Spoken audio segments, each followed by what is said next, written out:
आधे से ज्यादा दुनिया इस चक्कर में पड़ी है, शांति को ढूंढ रही है। किसी को देखो, आपकी टीमों में कई बार ऐसा होता होगा, सर जी मैं काम नहीं करूंगा। क्यों? सर ये बहुत थोड़ा मेहनत वाला काम है, मुझे ऐसा काम चाहिए जो शांति वाला हो। जब शांति है ही नहीं तो तुझे मिलेगा कहां से?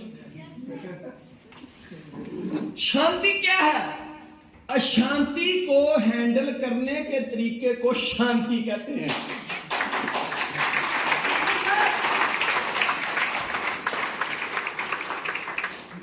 शांति कहां मिलेगी? शांति कब मिलेगी?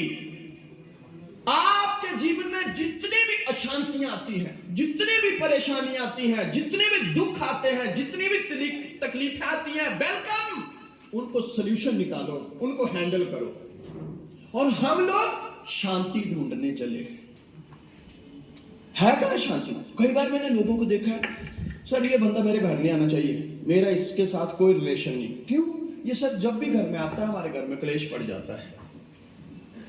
मतलब बंदा ठीक नहीं हुआ। ठीक है, आप दोस्तों को मना कर दोगे, रिश्तेदारों को मना कर दोगे, लेकिन पति पत्नी तो एक ही कमरे में रहते हैं, फिर वो झगड़ा क्यों करते हैं? अगर लोगों के दूर जाने से, लोगों के पास आने से शांति मिलती हो तो उनमें तो होना ही नहीं चाहिए। फिर कृष्ण के जीवन में देख लो, कब शांति थी? पैदा होते ही लोग खिलौनों से खेलते हैं, वो राक्षसों से खेलता था जी सर, लेकिन कभी भी नहीं रोया। जब भी राक्षस आए, उसका टैलेंट था ना भाई साहब, इंडिया का वर्ल्ड का नंबर 1 पहला कोच तो वही था। Yes sir. जो भी लफड़ा सामने आया, मुस्कुराते हुए उसका रास्ता निकाला। आप देखो हम क्या गलती करते हैं। शिशुपाल गालियां दे रहा है भरी सभा में, सेमिनार लगा हुआ है, वहां उसका मान सम्मान हो रहा है कृष्ण का, और शिशुपाल आके देख तेरे जितनी दे सकता है, जितनी दे सकता है, मुस्कुरा रहा है। उसका बड़ा भाई बोल रहे रे तू मुस्कुरा रहा है, मूर्ख, तुझे गालियां दे रहा है, कोई तेरी तारीफ नहीं कर रहा है। अरे दारू भैया मैं कन्हैया इसको मार डालूंगा, इसको चीर डालूंगा, ये तुझे गालियां दे रहा है, ये हमारी माँ को गालियां दे रहा है, ये हमारे खानदान को गालियां। दाऊ भैया, शांति शांति। और जैसे ही तरीका देखो बंदे का, कोई गुस्सा नहीं। हम क्या करते हैं, यहाँ 2 आदमी आके हमको गालियां देने लग जाए तो हम गलती पता क्या करेंगे? गालियों का जवाब गालियों से देने लगते हैं।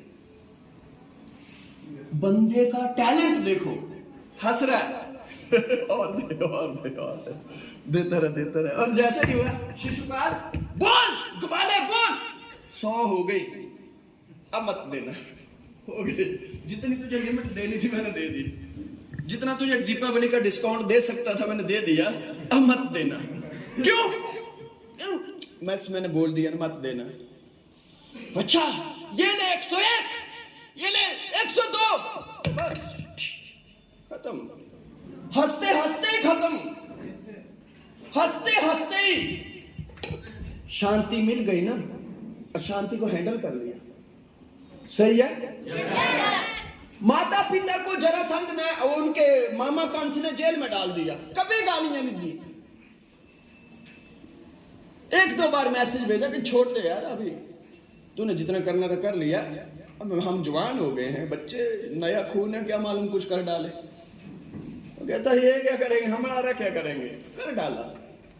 अशांति को हैंडल करना सीखो, अशांति को ढूंढो मत। सर मुझे कोई आरामदायक काम मिल जाए, भाई है ही नहीं तो मिलेगा कहां से? है ही नहीं तो मिलेगा कहां से? सही है? पति पत्नी में झगड़ा हो रहा था, घर में 4 लोग बैठे हुए और पत्नी ने इतने में बोल दिया, चल साला जानवर कहीं का, पति को। अब लफड़ा ये हो गया, उसकी ही लैंग्वेज में अगर वो उसको जवाब देता है तो अशांति होती है। अब शांति कैसे ढूंढी? कहता है एक बार फिर से बोल। कहते फिर से बोल। कहते नहीं तू बोल, तेरे मुंह से बड़ा अच्छा लगता है। जानवर, और वो डर भी रही है, यार बंदा डेंजर है कहीं। मेरे तो गुस्से से निकल गया था, यस।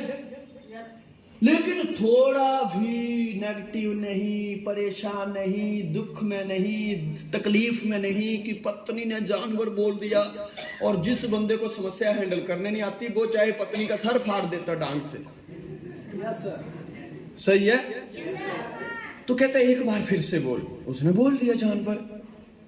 कहता है एक बात बोलो, इतने साल हो गए शादी हुए, इसी शब्द को सुनने के लिए जिंदा था मैं।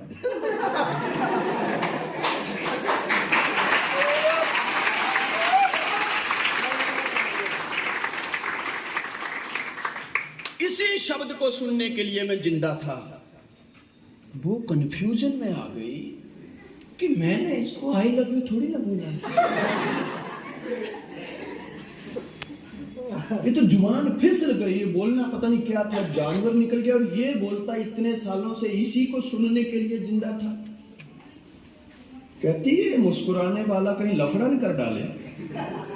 वो फिर उसको बाद में कहती है अच्छा एक बार बताओ, इस बात में आपने मतलब ये ऐसा क्यों बोल रहे हैं, आप सच में सीरियस हो ना, कोई पंगा तो नहीं करोगे ना? अरे नहीं, तू एक बार फिर से बोल दे। वो कहती है अच्छा इस बात का लॉजिक समझाओ। कहता देख, तू मेरी जान, मैं तेरा वर्ग जानवर।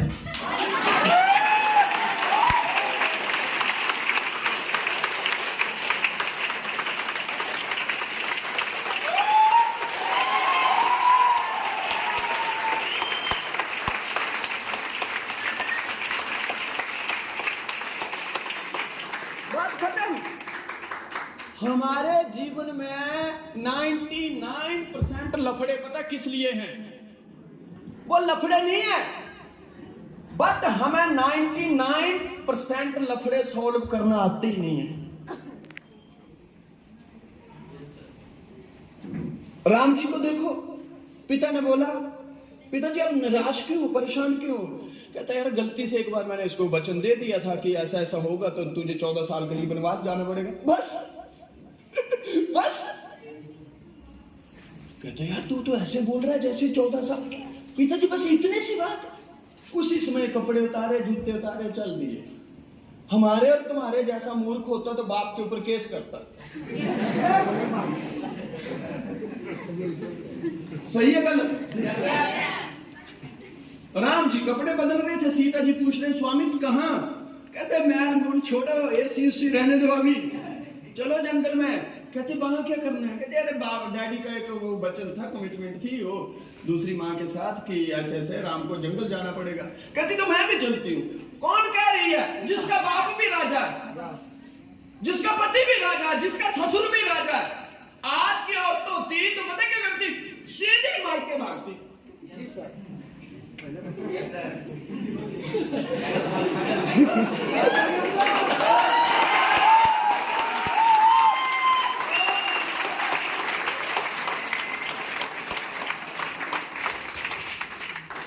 इतनी बड़ी अशांति हैंडल कर ली सॉफ्ट तरीके से, सॉफ्ट। जंगल को चले गए। आज की औरतें थी तो वो पता क्या बोलती? पहले महिला योग में एक केस लगाऊंगी, उसके बाद ससुराल वालों के साथ दहेज का लगाऊंगी, उसके बाद धोखाधड़ी का लगाऊंगी। मतलब आग को आग से बुझाने की कोशिश। और ये तो कभी बुझती नहीं है। कहते इतनी सी बात, चलो जंगल जाने लगे। मंत्रा बोलने लगी तो ये कपड़े नहीं पहनने, क्योंकि जंगल को जाना तो सन्यासी बन के आना। कहता ला है क्या रखे तूने, भी उतारो, चलो, है क्या जीवन? अशांति को हैंडल करना सीख जाओ। सर मेरा चेक नहीं बन रहा, मैं सोच रहा हूं मैं दूसरी कंपनी में चला जाऊं। कंपनियां थोड़ी मूर्ख चेक देती हैं। जी सर, कंपनियां कभी चेक देती नहीं है। वहां जाके भी तो काम ही तो करना है। यस सर, सही है गलत? वहां भी तो काम ही करना है। तो जब वहां कर सकता है तो इस अशांति को तू यही हैंडल कर ले। अशांति को हैंडल करना सीख जाओ। समस्याएं सब जगह रहेंगी, परेशानियां सब जगह रहेंगी, दुख सब जगह रहेंगे, तकलीफें सब जगह रहेंगी। जिस दिन आपके अंदर ये कला आ गई, उस दिन आप तरक्की पाना शुरू कर दोगे। नेक्स्ट